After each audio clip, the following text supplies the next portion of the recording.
Let's learn more. Let's learn more. Let's learn more with Liberty.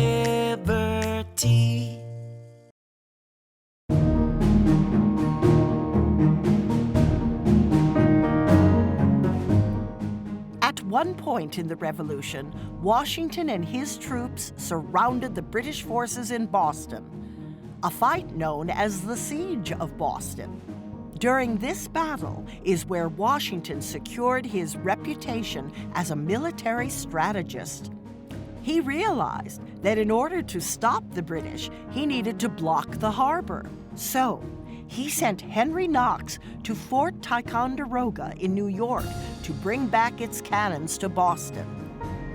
He had these cannons placed on Dorchester Heights, which were hills overlooking the Boston harbor, so that the British could no longer get supplies. Thanks to this expert move, the Siege of Boston came to an end, forcing the British to Halifax, Nova Scotia in March of 1776. Washington knew, however, that the British were not finished, and knew that New York's harbor would be the next likely target. He commanded the army to build up defenses of New York's harbor and waited for the British attack. While in New York, Washington received news that the Continental Congress had voted for liberty. And with a huge British force building, they tried to negotiate with George Washington, offering pardons, which meant forgiveness for what the British perceived as treason. But Washington responded, "Those who have committed no fault want no pardon."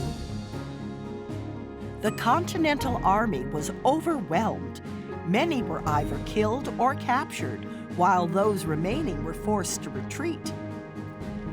The American force numbered no more than 270, and were up against more than 2,000 British soldiers with cannons.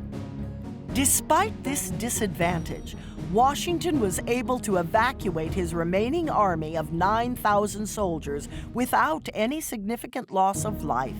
This was a turning point in the war effort, which saved many lives that would be later needed in the fight for liberty.